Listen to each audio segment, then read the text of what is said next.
Buenas tardes a todos, bienvenidos. Bueno, me voy a presentar. Mi nombre es Gustavo Stein, yo soy neuropsicólogo, conjuntamente con la licenciada Janina Pereira, la fonoaudióloga Ruth Escava y la terapista ocupacional Florencia Alza. Vamos a compartir un espacio para que vean lo que es el taller cognitivo y hablar un poquito sobre lo que nosotros realizamos cotidianamente en nuestra institución. Nuestra institución es un centro de neurorehabilitación para adultos y para niños. En este caso vamos a hablar de todo lo que es la estimulación cognitiva vinculada a los adultos. Bueno, dado esta presentación, quería hacerles algunas aclaraciones. La primera es que como esta charla tiene una modalidad de taller, al ser un taller no vamos a dar espacio para las preguntas finales, pero aclaramos que seguramente en breve va a haber alguna charla sobre los trastornos de memoria, donde ahí sí se podrá hacer una serie de preguntas y poder evacuar las dudas que surjan al respecto. Y también quería aclararles que está a disposición para quien lo necesite las consultas por consultorios externos, tanto de modalidad presencial como de forma remota, para cualquier duda o necesidad que surja, como podría ser solicitud de evaluaciones o rehabilitación o tratamiento de cualquier índole.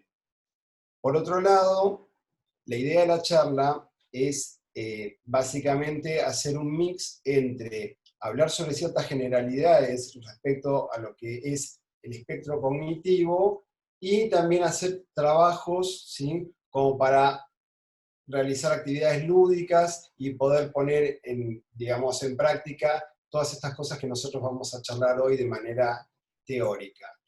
Obviamente la idea de la charla no es hacer una clase magistral, es pasar un momento, compartir un momento, con lo cual lo que nosotros vamos a hacer es básicamente hablar sobre generalidades, y para eso dividimos la actividad en 4 módulos.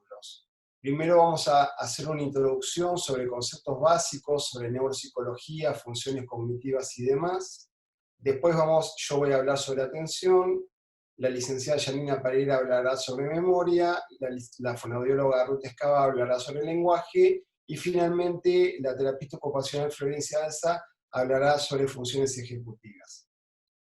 La modalidad entonces va a ser una primera parte, ¿sí?, algunas actualizaciones de conceptos teóricos, y después, digamos, algunos ejercicios para poner en práctica lo que hemos hablado previamente. Para poder llevar adelante esta actividad, como somos bastantes, lo que yo les propongo es que tengan a mano lápiz y papel, de manera tal que podamos anotar las respuestas y compartir las respuestas como para tener un orden, ¿sí? Bueno, entonces vamos a empezar con lo siguiente. Cuando hablamos de cognición, hablamos de básicamente un conjunto de, digamos, de dominio de funciones en el cerebro, ¿sí?, que uno las puede abordar desde distintas áreas. En este caso, la mía y la licenciada Janina Pereira es la neuropsicología, pero esto se puede abordar desde fonoaudiología, como vamos a ver en unos minutos, desde terapia ocupacional, inclusive desde kinesiología, desde arteterapia o musicoterapia. En ese sentido, el marco de trabajo de nuestra institución es interdisciplinario, o sea, nosotros abordamos este espectro desde distintas áreas, y esto hace al enriquecimiento también del tratamiento, ¿no es cierto? Entonces, vamos a contar un poquito qué significa esto. ¿Qué es en principio la neuropsicología? Bueno, la neuropsicología es una disciplina que pertenece básicamente al campo de las neurociencias. Esta disciplina lo que hace es estudiar la relación que existe entre la conducta por un lado, los procesos mentales por otro, y el cerebro, ¿sí? Entonces, para estudiar todo esto, la neuropsicología se enriquece de los aportes, básicamente, de las ciencias cognitivas, ¿sí? Cuando hablamos de ciencias cognitivas estamos hablando de áreas como la neurolingüística, la psicología cognitiva o los procesos de inteligencia artificial, también de las ciencias biomédicas como la neuroanatomía, la neurofisiología, la neuroquímica, y por último, de las neuroimágenes. Estas tres áreas son áreas que están en constante crecimiento y desarrollo, ¿sí? Dentro de las neuroimágenes contamos con tomografías, resonancias funcionales y demás. Entonces, ¿de qué hablamos cuando hablamos de funciones cognitivas? Cuando hablamos de funciones cognitivas hablamos de procesos que son básicos que conforman la actividad de la vida cotidiana de todos nosotros, como por ejemplo los procesos de atención, la capacidad de poder recordar, la capacidad de poder producir y comprender el lenguaje, la capacidad de resolver problemas y la toma de decisiones.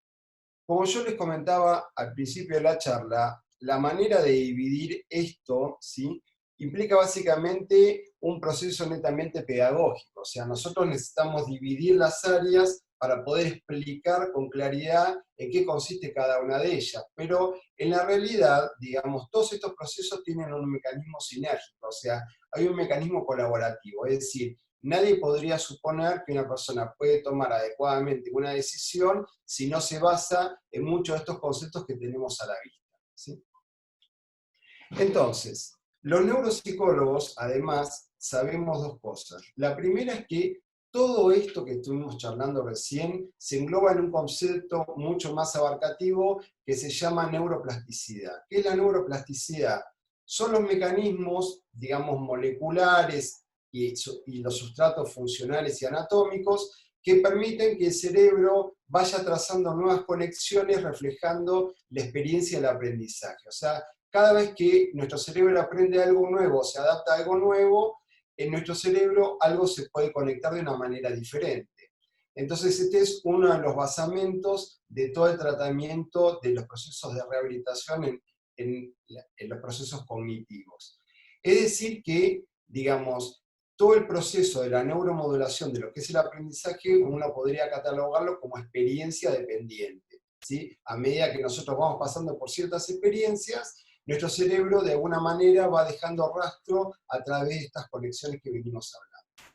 Por otro lado, el rol que nosotros tenemos específicamente como neuropsicólogos es realizar evaluaciones y tratamientos no farmacológicos a los fines de mejorar ciertas características que han sido afectadas por distintas patologías.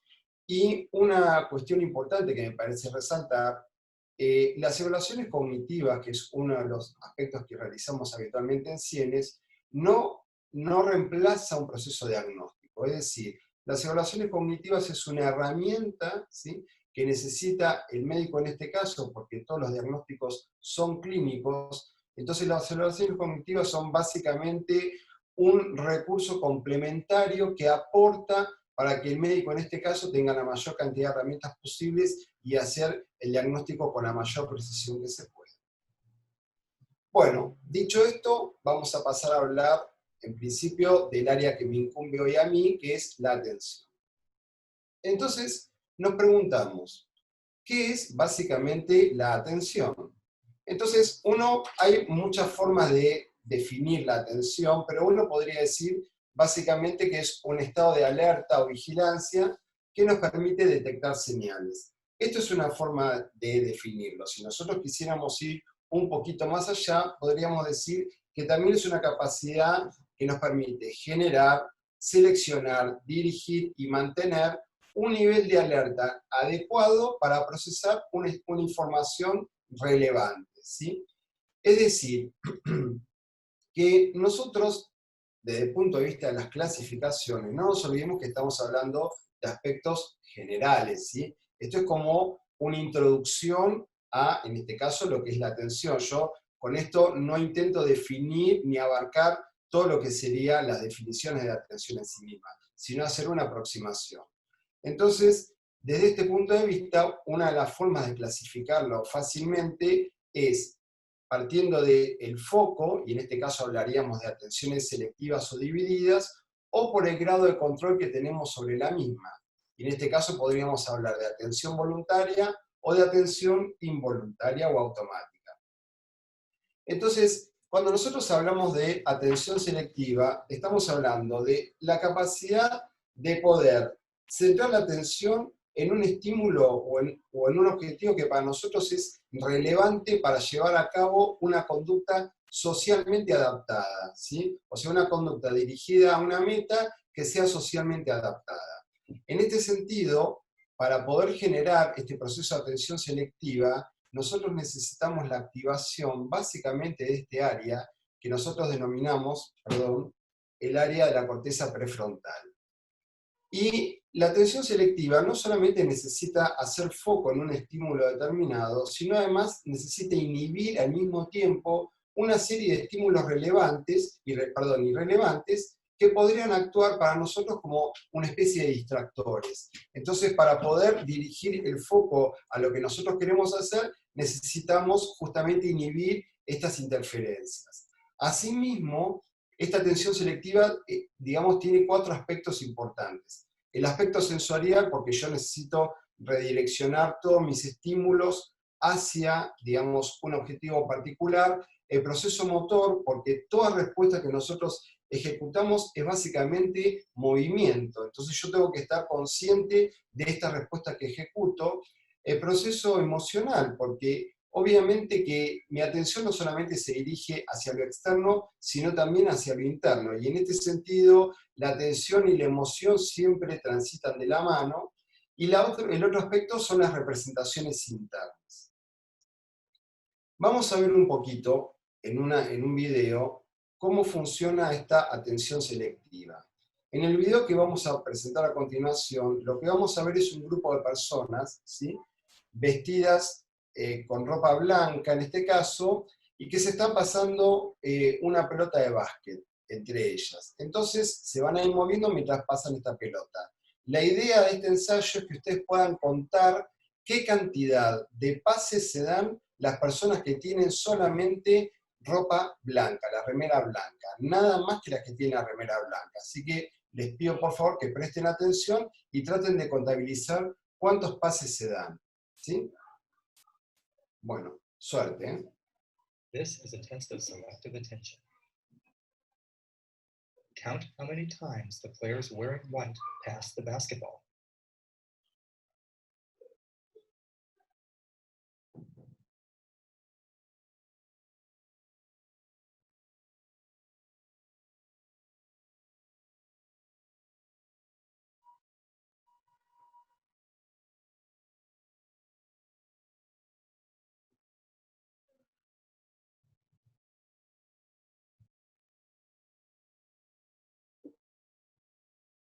How many passes did you count?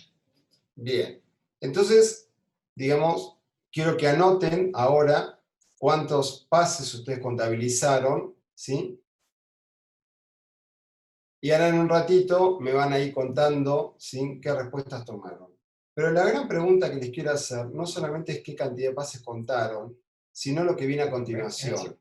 La respuesta correcta son 15 pases. Si lo hicieron, bien. ¿Pero alguien vio el gorila?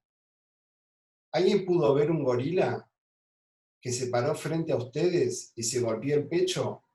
Seguramente que muchos de ustedes van a pensar que lo que les estoy diciendo es un engaño, que esto nunca ocurrió, ¿sí? Entonces lo que les voy a proponer es que vuelvan a ver el video.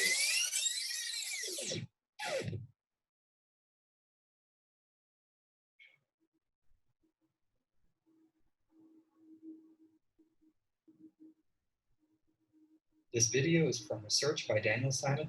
Bien. Entonces, la gran pregunta del millón es, ¿cómo puede ser que haya habido un gorila que vino caminando, se paró, se golpeó el pecho y después se fue caminando y yo no lo vi? Bueno, la respuesta es que, digamos, cuando nuestra atención es como un haz de luz que ilumina un escenario y solamente entra dentro de nuestro foco aquello que nosotros observamos.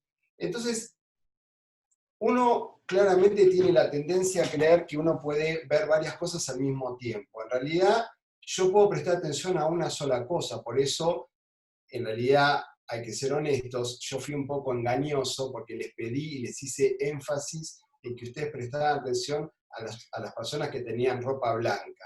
Entonces su atención fue directamente hacia la gente que estaba vestida de blanco y yo me garantizaba que ignoraran a las personas que están vestidas de negro como el gorila. Entonces, uno puede hacer que la atención se dirija hacia un lugar, y lo que podemos observar es que el foco hace que cuando yo presto atención a algo, inhibo lo demás, ¿sí?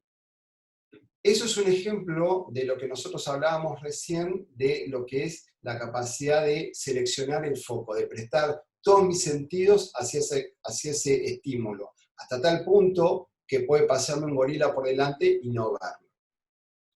Si les pasó, no se preocupen, esto suele pasar cuando se hacen estos experimentos desde la década del 80 que se vienen realizando. Más del 50% de las personas, ¿sí?, de todos los espectros sociales dicen no haber visto al gorila, así que no se preocupen, no hay nada patológico al respecto.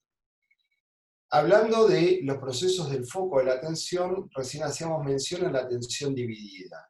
Entonces, ¿qué es la atención dividida? Es esta sensación de que nosotros estamos prestando atención a algo y sabemos también que hay otro elemento al cual yo también le estoy prestando atención.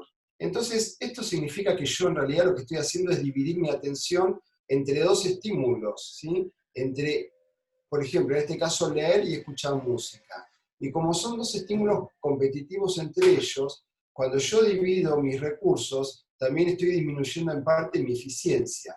Con lo cual, yo esto lo utilizo para resolver situaciones medianamente complicadas, necesito resolverlas rápidamente para volver a retomar esta selectividad en mi atención. Yo, dentro de las funciones de la atención dividida, hablamos de los multitasking, ¿no?, de quienes pueden hacer muchas cosas al mismo tiempo. Yo diría que, para ser más exactos con los términos, no es que uno pueda hacer muchas cosas a la vez. Lo que uno hace es cambiar de un foco al otro con tal velocidad que parece como si yo estuviera haciendo varias cosas al mismo tiempo. En realidad lo que estoy haciendo es pasar muy rápido de un proceso al otro, tan rápido es que yo a veces ni me doy cuenta.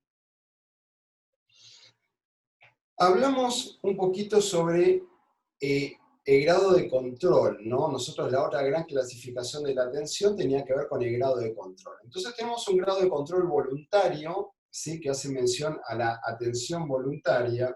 Entonces, cuando nosotros hablamos de atención voluntaria, hablamos de una activación de dos áreas, básicamente. De un área que se llama la corteza prefrontal, que vimos hace un ratito, y de otra área posterior que se llama corteza parietal posterior. ¿Por qué se activan estas dos áreas? Porque básicamente nuestro cerebro lo que hace es realizar permanentemente en tiempo real dos mapas. Un mapa del espacio y un mapa de mi cuerpo. ¿Por qué realiza dos mapas? Bueno, básicamente porque toda respuesta que yo hago es motora. Entonces yo, digamos, si hago una respuesta motora, uso a mi cuerpo como punto de referencia, claramente. Pero además, toda respuesta que yo genero, la genero en un contexto, en un espacio. Con lo cual, el mapa de mi cuerpo y el mapa del espacio me permite censar cómo yo puedo organizar una respuesta sin golpear a nadie, sin lastimarme y demás, entre otras cosas. Pero no solamente eso, sino que además mi cerebro procesa la información, en este caso del espacio, de manera opuesta, o sea, contralateral. Es decir, que mi cerebro derecho va a procesar la información que está en el espacio izquierdo, ¿sí?, y viceversa. Entonces, parte de la función de la atención voluntaria tiene que ver, en principio, con incorporar, ¿sí?, estímulos, y si esos estímulos los considero relevantes, van a pasar a formar parte de mi almacén semántico, de lo cual va a hablar en unos minutos mi colega, la licenciada Janina Pereira. El otro concepto importante es la capacidad de dirigir voluntariamente mi atención hacia un estímulo determinado, relevante en general, que aparezca dentro de mi espacio y que normalmente, ¿sí?, suele captarme a través o del color o del sonido del movimiento. ¿Por qué? Porque en realidad nuestra atención voluntaria es captada normalmente por algo que yo denomino NIC, ¿sí? Cuando un estímulo tiene alguna de estas características, mi atención en general va a ser atraído por él. NIC significa novedad, intensidad y contraste, ¿sí? Entonces, esos tres estímulos son estímulos que rápidamente capturan mi atención, sobre todo la novedad. El otro concepto es la atención involuntaria. Entonces, la atención involuntaria es un sistema de alerta general donde yo tengo que alinear todos mis sentidos hacia donde aparece un estímulo. Si yo estuviera presente delante de ustedes, lo que haría sería golpear fuertemente un objeto a mi alcance y yo vería que todos ustedes darían vuelta o girarían y mirarían hacia donde estaba el ruido. Ahora, es un ruido, no hay un estímulo visual, pero yo digo que en la atención involuntaria yo tengo que alinear todos mis sentidos para que se orienten hacia ese estímulo. Entonces, por más que el estímulo sea auditivo, yo voy a alinear todos mis sentidos. Por supuesto, esta atención involuntaria, una vez que yo detecto el estímulo, vuelve nuevamente a permitirme que yo siga generando la actividad que venía realizando, o sea que no me interfiere para nada. Entonces, dentro de las etapas del proceso atencional tenemos, en primer lugar, un adecuado nivel de activación, o sea, de energía que necesita mi cerebro para poder funcionar. Ahora, ¿esto básicamente qué es? Que yo cuando me despierto, por ejemplo, yo no me despierto de golpe, no digo, bueno, listo, ya está. O sea, yo me voy despertando y me voy despertando de a poquito, porque hay un proceso entre zonas del cerebro, ¿sí?, donde se van hablando mutuamente y una parte le dice a la otra, mira, subime un poquito más, dame un poquito más de energía, hasta llegar a lo que yo considero que es óptimo. El nivel de activación adecuado implica un estado óptimo, ni de más ni de menos, óptimo. De la misma manera que cuando yo me voy durmiendo, no me apago de golpe, ¿sí? Yo me voy durmiendo gradualmente, yo voy sintiendo como de a poquito la energía se me va bajando. Entonces, hay un proceso que tiene que ver con un adecuado nivel de alerta, ¿sí?, de energía. Por otro lado, necesito dirigir la atención hacia el estímulo, o sea, ubicar el estímulo en mi espacio, ¿sí? ¿Dónde está ese estímulo? Luego, digamos, mantener el estímulo, ¿sí? O sea, una vez que yo localizo el estímulo y hago foco ahí, yo tengo que sostenerlo mientras dure la actividad que necesito realizar. Pasado esto, tengo que tener la capacidad de poder dejar de lado ese estímulo para pasar al otro estímulo, o sea, dejar de prestar atención para reorientarme e ir a pasar a otro estímulo. En este caso, lo que va a ocurrir es que yo tengo que pasar de un estímulo al otro, pero de manera suave, no puedo pasar de manera abrupta, ¿sí? Entonces yo tengo que pasar suavemente. Entonces esto significa básicamente que a mí no me arrancan de acá y me llevan para acá. Yo voy pasando suavemente y puedo ir de un estímulo al otro, ¿sí?, en una continuidad absolutamente normal y natural. Perdón. Bien, entonces acá vamos a hacer lo siguiente. Acá tenemos los tres aspectos. El aspecto de el alerta, si este nivel de activación que depende de procesos metabólicos básicamente, ¿sí? El nivel de detección, porque esto es un proceso, digamos, que heredamos de nuestros animales inferiores. ¿Por qué? Porque el animal, evolutivamente, lo primero que hacía era detectar el estímulo, o sea, quería localizarlo, si estaba cerca o lejos. Y después ubicaba si era una presa o un predador, pero lo primero que él quería determinar era la ubicación, para ver si tenía que atacar o huir. Y esto es un proceso que nosotros también lo generamos. Primero nosotros detectamos la ubicación y después reconocemos que estamos viendo, y esto tiene que ver con, digamos, la activación básicamente de la corteza parietal, y por último tenemos la capacidad de hacer foco, de concentrarnos, ¿sí? Lóbulos frontales y otras áreas que se llaman singulares, no importa. Bueno, hasta acá charlamos un poquito sobre, digamos, algunas cuestiones de generalidades. Y ahora vamos a pasar a hacer algunas actividades prácticas, ¿sí? Entonces estos son algunos ejercicios típicos de atención, donde uno le presenta a los pacientes, ¿sí?, un número y dice, bueno, en esta grilla me tenés que ubicar qué cantidad en este caso de estímulos 7 hay y qué cantidad de teteras tenemos delante. Entonces yo le voy a dar unos 30 segundos para que ustedes anoten la respuesta y después vemos, ¿sí?, cómo les resultó. Mientras ustedes ven esto, y van contando, yo les quiero ir diciendo que normalmente la manera en que yo percibo, ¿sí?, los mecanismos perceptivos, en este caso visuales, no son arbitrarios, están estructurados en leyes perceptivas. Entonces, yo en general, cuando los estímulos están cercanos entre ellos, lo que hago es verlos en términos de filas o de columnas. Y si yo los voy orientando, como mi ojo se mueve cuando va leyendo, yo voy estructurando el campo. De esta manera voy a barrer una información de manera ordenada y estructurada y garantizándome de que yo no me voy a saltear ningún estímulo. Las personas que por ahí tienen una forma de búsqueda totalmente desordenada, buscan sin patrones de manera totalmente aleatoria y entonces son redundantes, tardan mucho tiempo, probablemente cometan errores porque no recuerdan si pasaron por un número o el otro. Entonces es importante, como nosotros recibimos una cantidad enorme de información en tiempo real, ordenar esa información para que mi cerebro trabaje de manera eficiente. Bueno, vamos a develar la incógnita y, bueno, tenemos básicamente 15 números 7 y 15 teteras. Espero que hayan acertado. Este es otro ejemplo típico, ¿sí?, de lo que nosotros realizamos para trabajar atención y tratar de, digamos, reforzar el aspecto de la atención selectiva. Entonces tenemos dos figuras prácticamente iguales a simple vista, y acá lo único que tienen que ver es, hay una figura que no acá hay una figura que no aparece en esta, y acá hay algo que no aparece en esta, ¿sí? Entonces quiero que, o mejor dicho, acá hay algo que no aparece en esta. Entonces quiero que traten de ubicar dónde está el elemento faltante. Le voy a dar unos breves minutos, ¿sí?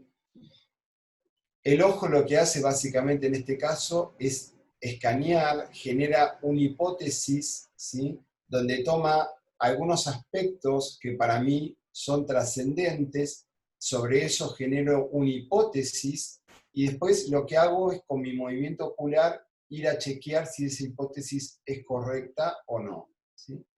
Entonces, ese proceso que hace mi ojo, ¿sí?, porque el movimiento ocular y el movimiento de la atención van prácticamente de la mano, entonces no se sabe si la atención mueve al ojo o el ojo mueve a la atención, pero de cualquier manera ambos se mueven al unísono, y la idea es que uno tiene que ejercitar poder detectar estos elementos con golpes de vista, ¿no?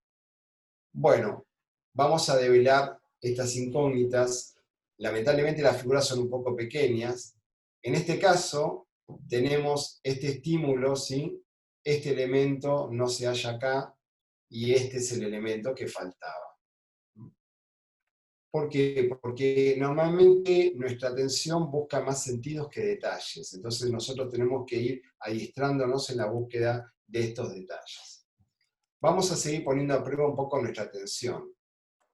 Yo quiero que me traten de decir qué errores encuentran acá. ¿Qué error encuentran en esta diapositiva?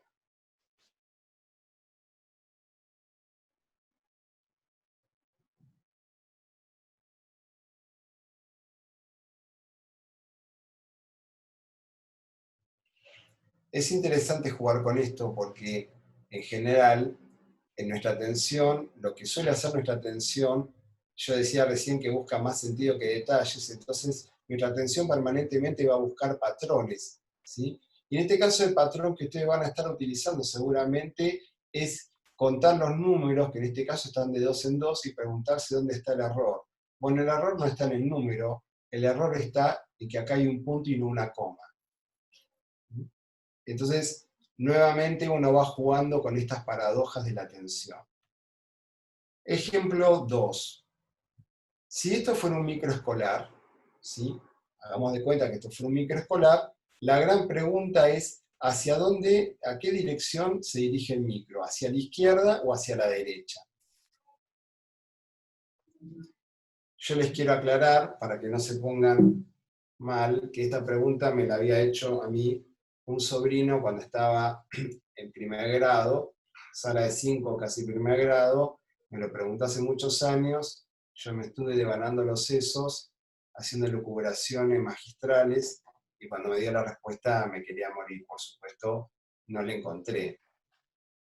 para no robarles mucho tiempo, les diría que la respuesta en este caso tiene que ver con que el ómnibus va hacia la izquierda. Me podrían preguntar por qué va hacia la izquierda.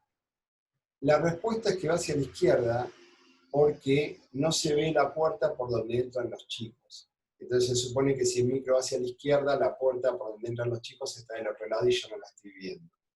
Si el micro fuera para la derecha, la puerta debería estar por acá. Otro ejercicio característico de la atención es el siguiente. Yo podría preguntarles a ustedes, ¿sí?, ¿cuántos cuadrados vemos acá? Entonces, nuevamente, mi atención va a trabajar de manera, digamos, absolutamente complementaria con la percepción.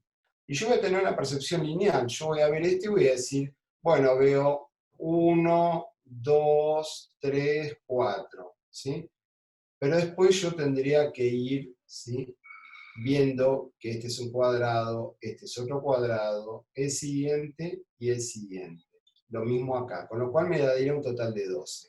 En este caso, ¿qué sucede? Yo tengo que agarrar un estímulo y procesarlo de tal manera de empezar a juntar elementos que perceptivamente por ahí no aparecen en una primera instancia, pero yo los tengo que tratar de integrar. Por eso yo decía al principio de la charla que cuando yo presto mucha atención sobre un estímulo, el nivel de procesamiento y de elaboración que yo voy a hacer sobre ese estímulo va a ser claramente muy complejo. Ejemplo, yo estoy jugando una carrera, voy corriendo una carrera y le voy a ganar al que va segundo. ¿En qué lugar voy a quedar? Me gustaría que anoten las respuestas y después lo charlamos. ¿En qué lugar voy a quedar? Vuelvo a repetir, yo estoy corriendo una carrera y le voy a ganar, lo paso al que va segundo. Entonces, ¿en qué lugar quedo? ¿Sí? Bueno, la respuesta evidente, la primera respuesta que me va a surgir, es que yo quedo en primer lugar. Si le gana al segundo, quedo primero. Error. Si yo le gano al segundo, voy a quedar yo en segundo lugar. Tercer ejercicio. Nosotros tenemos que tomar decisión. Entonces, tengo que entrar en una de estas tres puertas. Entonces, en la puerta A, yo voy a tener asesinos profesionales fuertemente armados. En la puerta B, voy a tener un león hambriento que hace 3 meses que no come. Y en la puerta C, voy a tener un fuego voraz, ¿sí? Fuego muy, muy importante. Entonces, la gran pregunta del millón es, ¿a cuál de las tres puertas voy a ingresar? Nuevamente, me gustaría que escriban la respuesta y después lo conversamos. Entonces, puerta A, asesinos profesionales fuertemente armados. Puerta B, un león hambriento que hace 3 meses que no come. Puerta C, un fuego voraz. Entonces, ¿a qué puerta voy a acceder?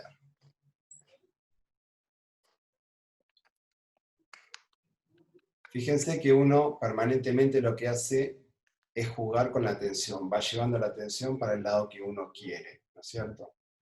Entonces, la idea es que la respuesta correcta en este caso sería la puerta B, porque si el león hace 3 meses que no come, claramente ese león debería estar muerto. Vamos a hacer un típico ejercicio de atención, que es, ustedes, apelo a su honestidad, conducen un camión, un autobús escolar que atraviesa diferentes ciudades. Entonces, cuando empieza el viaje, se suben 10 personas. En la primera ciudad se bajan 2 y se suben 4. Cuando llega a la segunda ciudad, se bajan 5, se suben 3. Y cuando llegan a la tercera ciudad, se suben 10 y se bajan 2. Entonces la pregunta, ¿sí?, es, ¿qué edad tenía el chofer? Bueno, obviamente uno tiene que recordar que lo primero que yo dije en la premisa era que el colectivo lo conducían ustedes, con lo cual el chofer va a tener su edad. Otra característica, ¿sí?, en que trabaja mi atención es lecturas, ¿sí? Como estas. Yo les propondría que ustedes en una hoja, ahora, me escriban, ¿sí? ¿Qué dice acá? ¿Qué leen acá? En esta especie de fuga de vocales.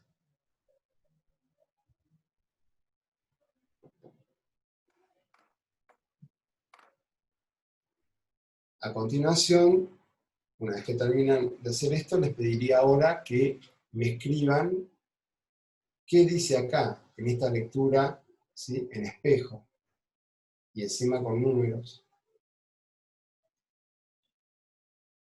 Entonces, en un tipo de lectura, tengo vocales que se han fugado, en otro tipo de lectura, tengo lecturas en espejos, que para colmo, encima tienen números.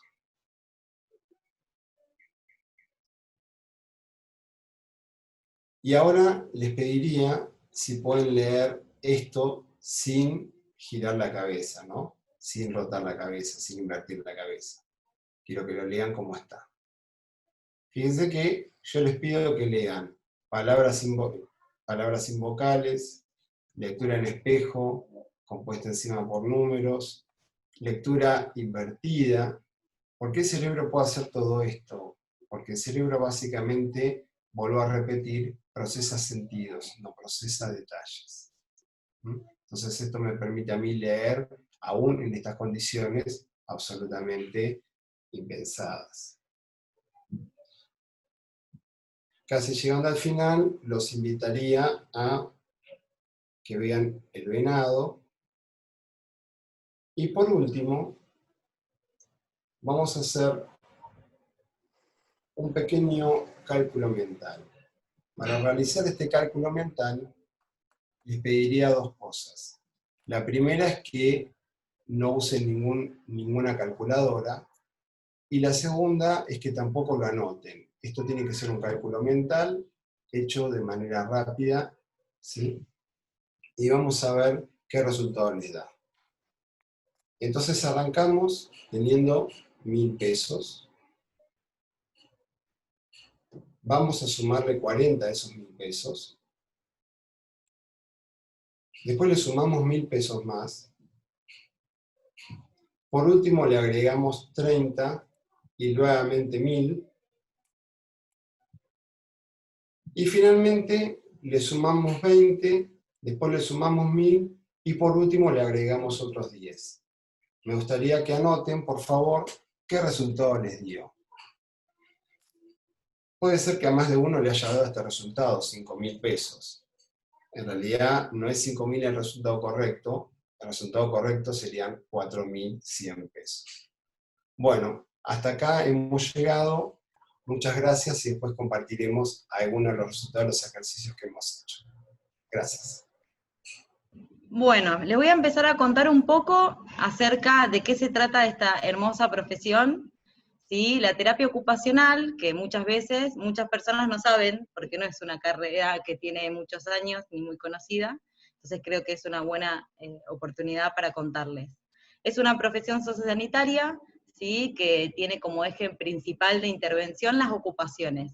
¿Qué me refiero a las ocupaciones? Son todas las actividades que hacemos cotidianamente. Dormir, bañarnos, alimentarnos, estudiar, ir a trabajar, encontrarnos con amigos, todas esas son ocupaciones de nuestra rutina diaria. Y nosotros los terapistas ocupacionales, en este caso, cuando las personas tienen alguna alteración en las funciones cognitivas o alguna dificultad para llevar a cabo esas ocupaciones, nosotros le brindamos diferentes estrategias, como también herramientas, para que esa persona pueda conservar su independencia y su autonomía, ¿sí? Que es nuestro objetivo principal, y sobre todo en el espacio que trabajamos en Cienes.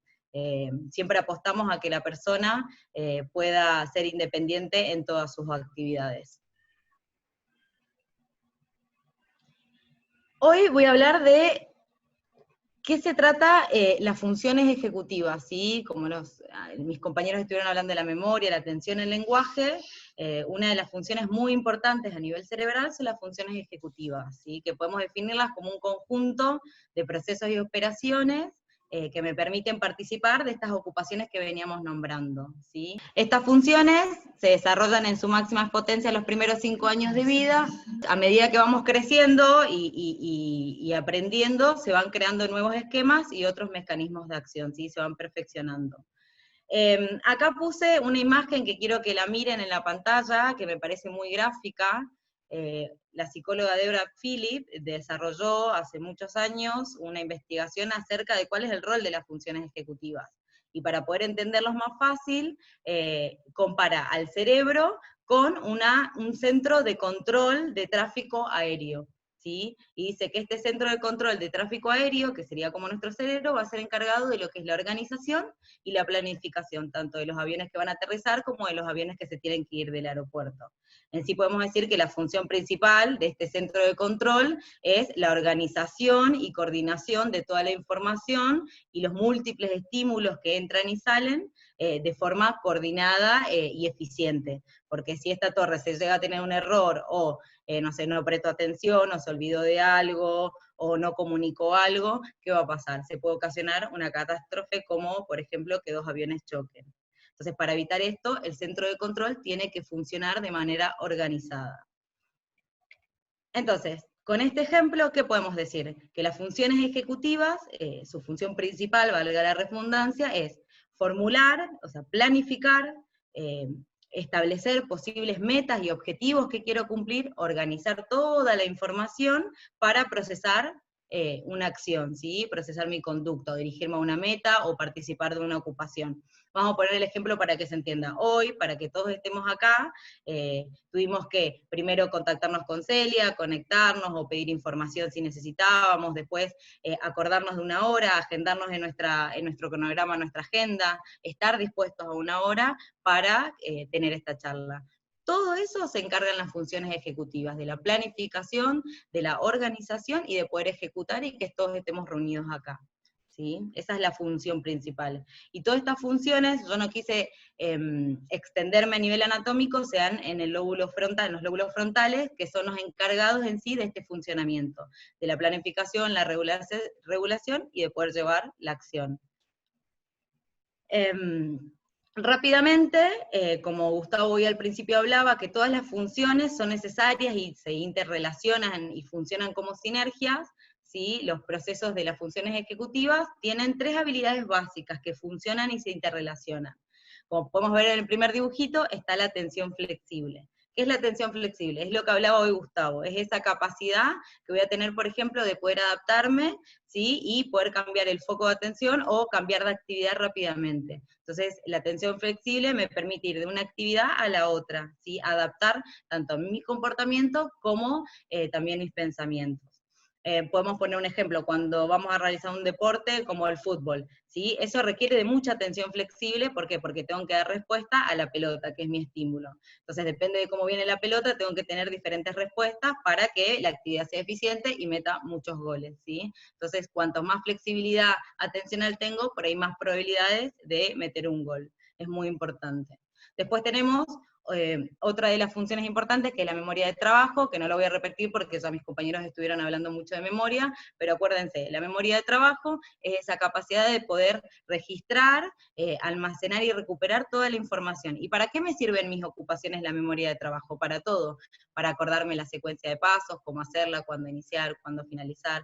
En sí me permite establecer la mayoría de las ocupaciones de mi vida diaria, ¿sí? Y por último, que es la tercera habilidad base que sostiene esta función, es el control inhibitorio, ¿sí? Que el control inhibitorio es esa capacidad que me va a hacer poder regular o controlar tanto mis conductas como mis pensamientos, ¿sí? El control inhibitorio es sumamente importante porque me permite parar la actividad que estoy haciendo, pensar cómo lo hago, o sea, tener un stop, ¿sí? Y no solamente esto, sino que también me regula a nivel emocional y actúa como regulador de impulsos. ¿Cómo lo podemos notar en una ocupación, en una actividad de la vida diaria? Por ejemplo, estoy leyendo, haciendo una actividad recreativa y ocio, leyendo un libro que me interesa y de repente me suena el teléfono. Yo ahí voy a tener la libre elección si voy a atender al estímulo que sonó, al estímulo sonoro, o voy a continuar leyendo. ¿Sí? Si continúo leyendo, es mi control inhibitorio que me permitió seguir en la actividad y continuar leyendo, ¿sí? Entonces, podemos decir que estas 3 habilidades componen las funciones ejecutivas y que son muy importantes, ¿sí? Que hay que estimular, tanto la atención, el control inhibitorio, como la memoria de trabajo, ¿sí? Porque acuérdense que estas funciones ejecutivas son las que me van a permitir desempeñarme y participar de todas las ocupaciones cotidianas, que son fundamentales. Esto es para explicar brevemente que las funciones ejecutivas se dan a través de diferentes procesos. Ponemos 2 procesos fundamentales que podemos diferenciar, que es el proceso automático, que es un poco también lo que hablábamos hoy, que es un proceso que es más rápido, que se requiere hábito y que es difícil, que requiere de un hábito y que es difícil de modificar. ¿A qué me refiero con esto? Que por ejemplo el procesamiento automático, ¿cuándo lo tenemos? Cuando nos lavamos los dientes. Cuando éramos niños, los primeros años de vida, obviamente nuestros padres o nuestros tutores nos enseñaron, hay que agarrar la pasta dental, hay que agarrar el cepillo, llevarlo a la pasta, a la boca y hacer movimientos circulares. Hasta que tantas repeticiones y copias que hicimos, lo automatizamos, ¿sí? Lo hicimos un hábito. Entonces hoy en día no hace falta por ahí que vayamos y estemos pensando cada paso de la actividad, ¿sí? No requiere tanta atención cuando tengo un procesamiento automático, porque es generalmente un hábito. En cambio, el procesamiento controlado es mucho más flexible, es mucho más rápido, ¿por qué? Porque me permite tomar y cambiar de plan, ¿sí? Por ahí, yo estoy acostumbrada a estacionar el auto en el mismo estacionamiento todos los días, y hoy llegué y no había lugar. Entonces tengo que tener un procesamiento controlado y mucho más flexible para, por ejemplo, cuando salgo del trabajo o cuando salgo de rehabilitación, acordarme en qué lugar nuevo dejé. Tengo que planificar, organizar la información para ejecutar y llegar hasta el auto, ¿sí? Entonces es un procesamiento mucho más flexible y mucho más rápido, ¿sí? Pero que no se mantiene muchas veces en el tiempo. Y por último, lo que quería resumir es que, ¿por qué es importante y por qué nosotros como profesionales es importante estimular las funciones ejecutivas? Porque las personas que tienen alguna alteración o alguna dificultad en las funciones ejecutivas van a tener un fuerte desequilibrio en su desempeño ocupacional. ¿Qué significa esto? Que les va a dificultar iniciar o finalizar una tarea, les va a costar mantener el ritmo, ¿sí? Por ahí, no sé, la tarea de vestido a nosotros nos lleva 10 minutos, a esa persona le va a llevar más tiempo de lo habitual, puede aparecer la frustración, ¿sí? Entonces, cuando hay una alteración de las funciones, tiene un fuerte impacto. ¿Por qué? Porque esa persona empieza a notar que hay alguna ocupación que le cuesta muchísimo. Vamos a poner ejemplo el vestido. Le cuesta vestirse. Entonces, ¿qué hace? Empieza a participar cada día un poquito menos. Después se da cuenta que requiere asistencia, que otra persona la ayude. Entonces deja de participar. Entonces tiene una actividad que es tan importante como vestirnos, que es una actividad rutinaria que la hacemos todos los días. Entonces nosotros los terapistas ocupacionales, nuestro rol principal, como dije anteriormente, es evitar esa pérdida de las funciones, ¿sí? Evitar la pérdida de que la persona participe en esas ocupaciones. Entonces yo con mi compañera de equipo siempre buscamos muchas estrategias y muchas herramientas para que esa persona, y evaluamos qué ocupaciones son significativas, qué ocupaciones son importantes para poder mantener todas esas funciones y esa independencia, ¿sí? Bueno, y acá preparé algunas actividades con mis compañeros. La estimulación cognitiva que generalmente hacemos en Cienes, sí, va siempre basado en estimular todas estas funciones, pero a partir de las ocupaciones. Entonces, estas actividades que van a ver son a modo de ejemplo para que tengan una idea de cómo nosotros trabajamos también en Cienes, ¿sí? Por ejemplo, una de las cosas que más abordamos es la movilidad en la comunidad. Entonces, ahora quiero que lean este ejercicio. Hay que elegir, ya sea la moneda o el billete más adecuado para pagar, ya sea el café, o comprarme un buzo, o comprarme un celular.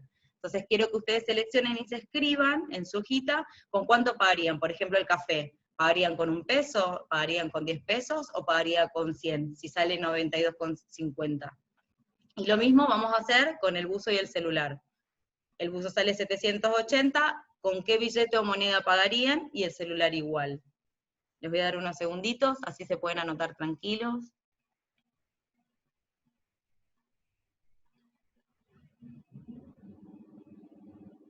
¿Y por qué también es importante el manejo del dinero? Porque lo utilizamos cotidianamente, es nuestra manera de, si queremos transferirnos, si queremos comprar, si queremos hacer cualquier operación. Entonces nosotros manejamos mucho el dinero porque no solamente es el manejo de dinero en la comunidad, sino también estimular otras funciones, el cálculo, el razonamiento, la resolución de problemas. Trabajamos el manejo del dinero con plata, ficticia, o también simulando pagar cuentas de servicios, teniendo responsabilidades en las rutinas diarias que impliquen este manejo, ¿sí? Dependiendo de cuál es la historia ocupacional y qué actividades establece y participa esa persona.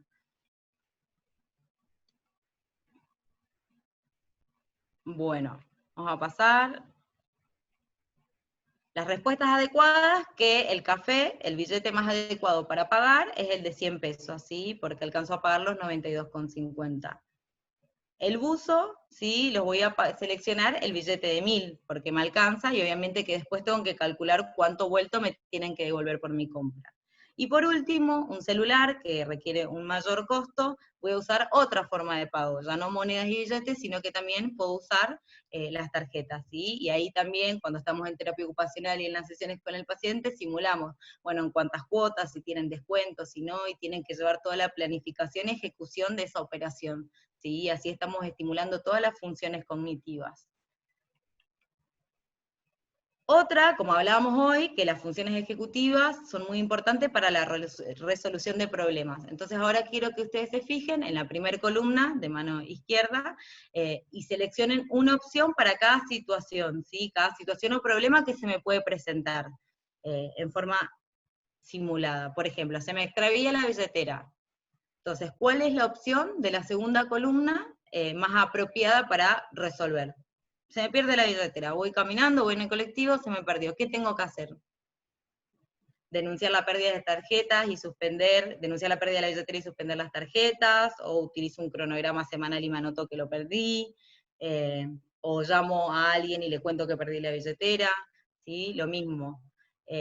Agendar días y horarios de terapia. Eso es muy importante. ¿Por qué puse este ejemplo, no? Para remarcar esto. Nosotros en terapia ocupacional hacemos mucho foco en el equilibrio de todas las ocupaciones, ¿sí? Y lo trabajamos a través de agendas, de cronogramas, que van a ser como mi memoria externa en muchas ocasiones. ¿Por qué?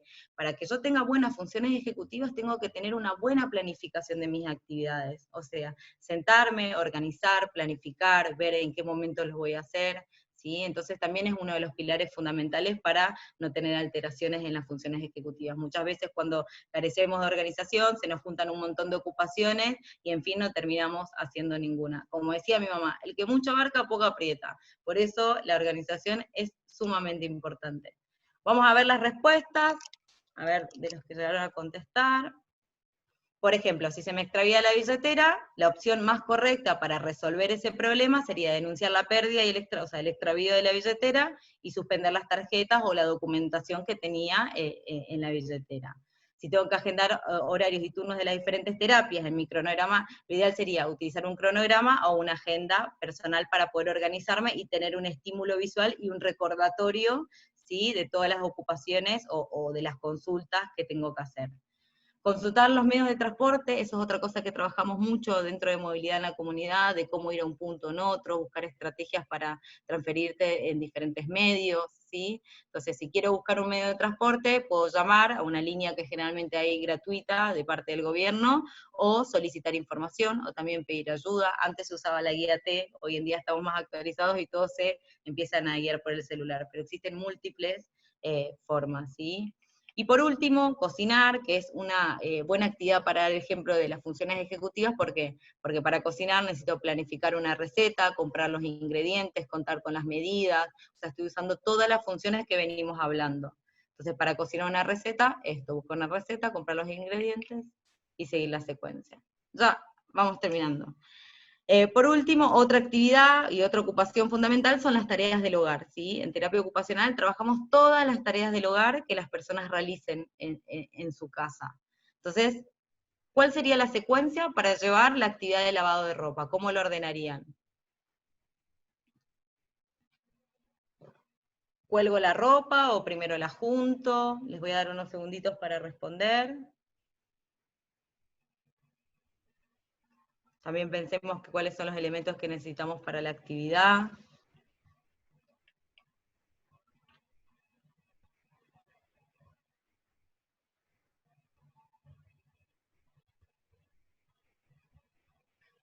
Bueno, vamos. ¿Cuáles son las posibles respuestas? Ay, perdón, se me pasó. ¿Se ven todas las respuestas porque no estoy pudiendo visualizar? Listo, ahí está. Entonces, la primera es la recolección de la ropa, ¿sí? Donde voy a, siempre que me baño, tenga que agrupo la ropa en un lugar. Entonces, la recolección de la ropa sucia. Después, llevarla al lugar que está el lavarropas y colocar los elementos de higiene, ¿sí? O sea, el detergente, el suavizante, ¿sí? Después, el tercer paso va a sacar esa ropa, sacar toda la ropa del lavarropa y llevarla a tender.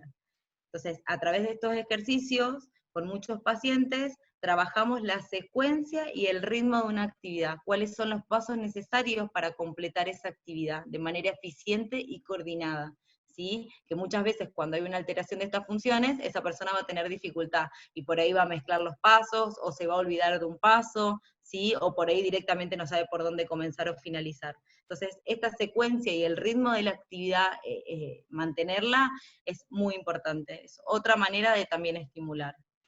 Esto es lo mismo, ¿en qué secuencia ordenarían? La actividad de compras, ¿sí? Siempre perdón que me pasé, para la actividad de compras, lo que yo digo, utilizar la agenda o las grillas o una lista de planificación, que yo siempre le doy a los pacientes una lista con un montón de opciones para comprar, ¿sí? Para que cuando yo vaya al supermercado no gastar energía y poder decir, bueno, tengo que comprar todo esto de manera organizada, y después no olvidarme o hacer viajes innecesarios y volver al supermercado. Entonces, primero, planificación, lo que hablábamos hoy de las funciones ejecutivas. Segundo, llevar el dinero, no solamente eso, sino también un contenedor, ya sea un carrito, que es lo mejor para evitar hacer fuerza y sobrecargar las articulaciones del cuerpo, ¿sí? O una mochila también, que puedo guardar las cosas y distribuye bien el peso. Bueno, como pudimos ver en el transcurso de estos ejercicios, es fundamental estimular las funciones cerebrales superiores y en particular las funciones ejecutivas, ya que de ella depende la organización, planificación y ejecución de todas las actividades que participamos en nuestra vida cotidiana. Les sugiero que continúen y que sigan viendo el segundo módulo, que está sumamente interesante, y les agradecemos su participación y hacerse el tiempo de poder estar hoy acá compartiendo y aprendiendo un poco sobre estas funciones cerebrales que son muy importantes cuando voy a participar de una ocupación.